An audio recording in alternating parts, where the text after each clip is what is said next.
papayag na tumira uli dito ang babaeng ito. Talisay, kailangan ng ating anak at apo ang tulong natin. Wala akong pakialam!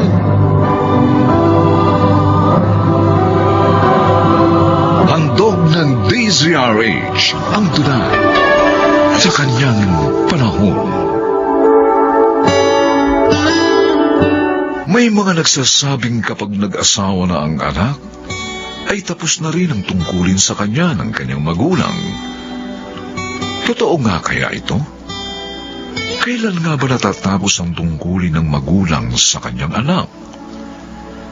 Mga kaibigan, narito at ating pakinggan ang naging karanasan ni Dalisay sa ating dulang sa kanyang panahon.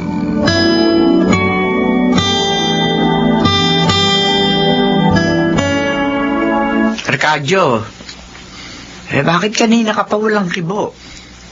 Nakita lang natin sina Luisa kanina sa burol ni Delio. Abe, nagkaganyan ka na. Naawa ako sa anak natin, Talisay. Biyuda na siya ngayon. At naiwan sa kanya ng 3 nilang anak si Delio. Paano niya bubuhayin ang mga yun? Hindi naman siya nakapagkolehiyo. Bakit mo ba siya inaalala? Nagawa nga niyang mag-asawa sa burang edad. Magagawa rin niya buhayin ang kanyang mga anak. Pero iba ngayon. Patay na si Delio. Tiyak, mahihirapan ang ating anak. Problema niya na yun. Talisay.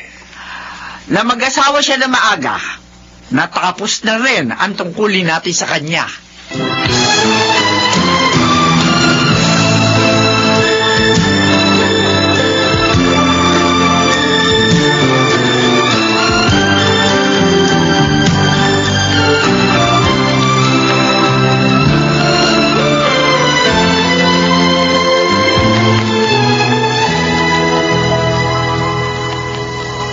Ito na ang pinakamalaki sa 8 paupahan ko, Luisa. Kaya dito ko kayo dinala ng mga anak mo. Mura na ito sa 3,000. 4K nga ang bigay ko dito dati. Malaki nga ito. Magiging komportable kami ng mga anak ko.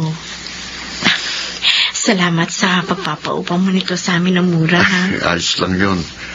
Kaibigan ko naman ang namatay mong asawa eh. Wala kaming masamang tinapay nun. Kaya tutulungan ko kayo makabangon. Salamat ulit. Kaya lang, anong magiging trabaho mo niyan? Hindi ka naman maaaring magbukas ng sari-sari store. Dahil meron ang asawa ko. May bigasan pa nga eh. Bahala na. Basta maghahanap ako ng paraan para mabuhay kami ng mga anak ko. Anay, tutulungan ko po kayo. Aba, ang bait naman itong panganay mo ah. Magandang ugali yan, Bonbon. Kung gusto mo, isasama kita sa negosyo ko. Tutulungan mo akong mag-deliver ng mga grocery na dinideliver ko. Sige po, Mang Marsyong. Yun. Gusto ko po yun. Para kumita po ako kahit konti. Para makatulong kay Nay. Naku pero baka mahirapan ka, anak. 12 anyos ka pala. Kaya ko na po yun, Nay. Oo nga naman, Luisa. Hindi naman mabigat ang mga dadalhin eh. Tsaka may sasakyan kami. Ako magmamaneho nun. Kaya wala kang dapat ipag-alala.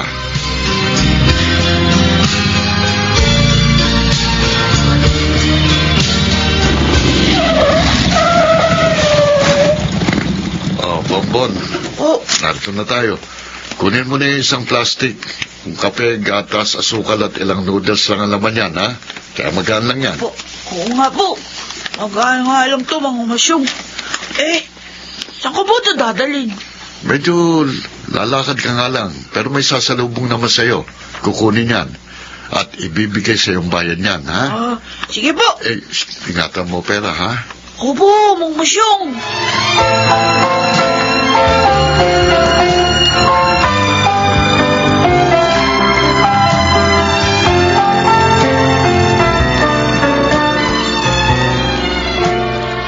Ano?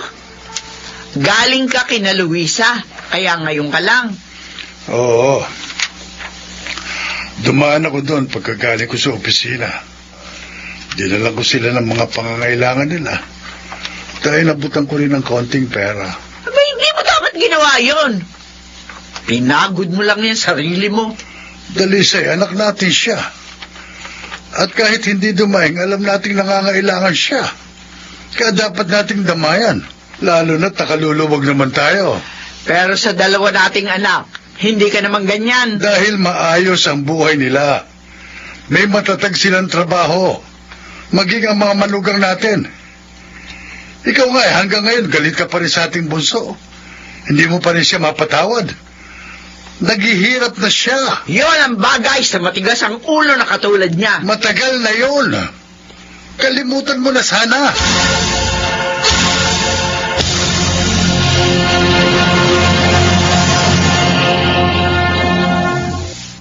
Badman! Po, Garan damit mo ay, salamat po, Mang Ebong. Binili po namin ni Inay ito sa Divisoria kahapon. Lahat po kami, may bagong damit. Kasi po, mura doon eh. Mukhang maganda kita mo sa pagsama mo kay Masyong. Opo! Mabait po si Mang Masyong. Ang laki nga po ng binibigay sa akin pag may deliver kami ng mga grocery. Kaya, nakakaipon po kami ng Inay. Ba, Sabi nga po ni Inay, gusto niya rin niyang sumama sa pagdi-deliver namin. ano? Opo. Hindi na siya tatanggap ng labada at plantsahin. Yun po yung sabi ko sa kanya. Kasi, mas kikita po kami at makakaipon sa trabahong ito. Hindi ka ba nagtataka? Oh, Bakit kailangan pang i-deliver niyo mga grocery niyo sa mga parokyano ninyo? Ganon madali lang naman bumili ng mga yun. Ay, naisip ko nga rin po yun eh. Kaya lang, nahiya ako magtanong kay Mang Masyong. May pagtatapat ako sa'yo Oh, Pero sa atin lang to ano po Ha? yun? At ito'y sasabihin ko sa'yo. Dahil nagmamalasakit ako sa inyo. Oh, Lalo na sa'yo. Kawawa ka naman. ha? Ayokong mapahamak ka.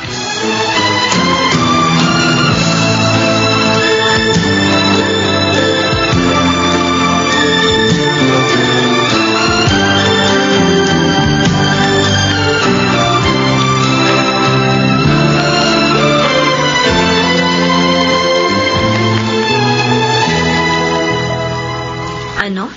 Hindi ka sasama kay Masyong bukas? Oh, Nay. Pakisabi na lang po. May sakit ako. Para hindi siya magtaka. Tsaka, huwag niyo na rin pong ituloy yung pagtatrabaho niyo kay Mang Masyong. Ano? Pero bakit? Kasi Nay, meron akong nalaman tungkol sa negosyo niya. Masama po pala yung negosyo niya eh. Nakakatakot po. Ha? Kanina mo naman alaman yan. Kay Mang Emong. Paano naging masama yun? Mga grocery lang naman ang mga yun, anak.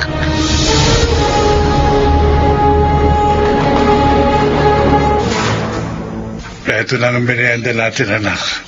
Magmerienda muna tayo. Pasensya na po. Pero wala po akong ganang kumain ni Tay. Ang totoo, nararamdaman ko namang may problema ka. Hindi mo ako pupuntahan dito sa opisina nang walang dahilan. Pero gusto ko muna sanang pakainin ka para ma-relax ka. Kailangan ko ng tulong niyo, Tay.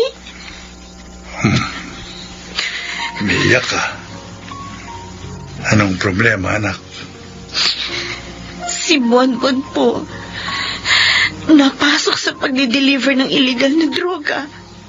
Ano? Bakit mo pinayagan? Hindi po namin alam, Tay. Nabisto na lang po namin nang sabihin sa amin yun ng isa naming kapitbahay. Kaya nagsiyasat po ako. Nakita namin ang groceries na dinadala ng anak ko. May laman palang shampoo. Diyos ko. Lagi siya inilalagay sa kahon ng gatas. Para siguro hindi mahalata.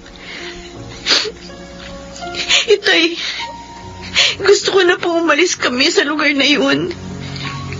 Ayoko po mapahamak ang anak ko.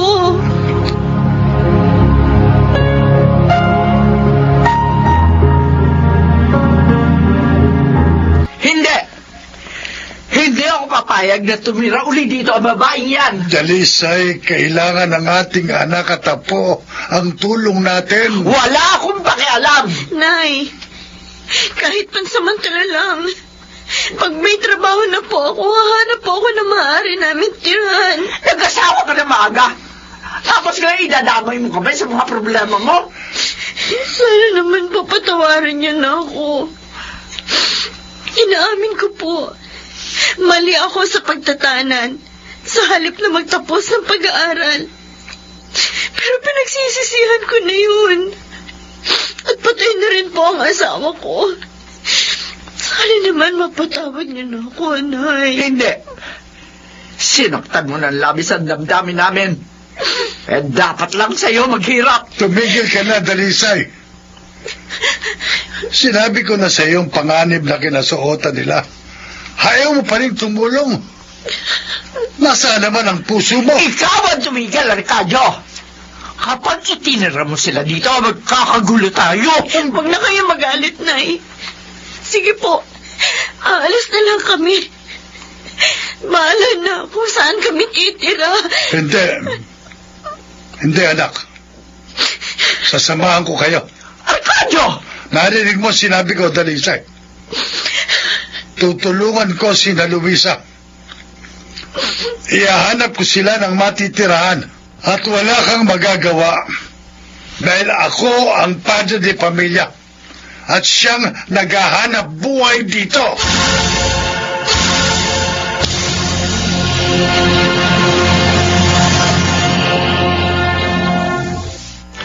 Mula nang maihanap ni Arcadio ng tirahan si Luisa. Madalas na siya doon. At ako, lagi lang naiiwang mag-isa rito. Bakit gano'n? Bakit ako ngayon ang nahihirapan ng kalooban? Mali ba yung magalit ako sa ginawa sa amin noon ni Luisa? Dapat kasi magpatawad ka na. Nagsisisi na naman yung anak mo. At saka wala naman taong hindi nagkamali. At hindi naman maaari matapos ang iyong pagkamagulang dahil lamang sa nagkamali ang iyong anak.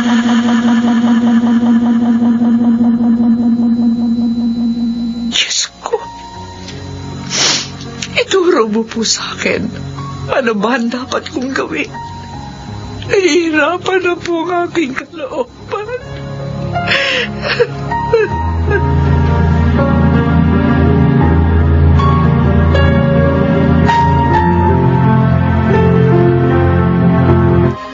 Happy birthday po, Inay. Happy birthday po, Lola Dalisay. Luisa! Bonbon! Alam kong galit pa rin kayo sa akin. Pero nagpunta pa rin po ako dito. Dahil gusto ko pong mabati man lamang kayo ngayong birthday ninyo. Happy birthday po ulit, Nay. Mahal ko po kayo. Luisa! Sana dumating ang panahon na mapatawad niyo na rin ako. Halika na, anak. Sige po, Nay. Aalis na kami. Sige po, Lola. Sandali lang. Huwag kayong umalis. Nay. Anak, pinatatawad na kita.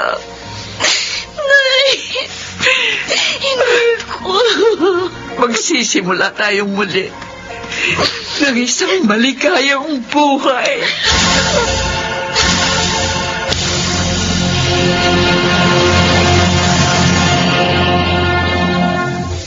Patuloy na gabayan ng mga magulang ang kanilang mga alahang. Ilawan ang kanilang dinaraanan. Sabagat ang tungkulin ng magulang sa anak ay nagwawakas lamang kapag nagwakas na rin ang kanyang buhay sa kanyang panahon.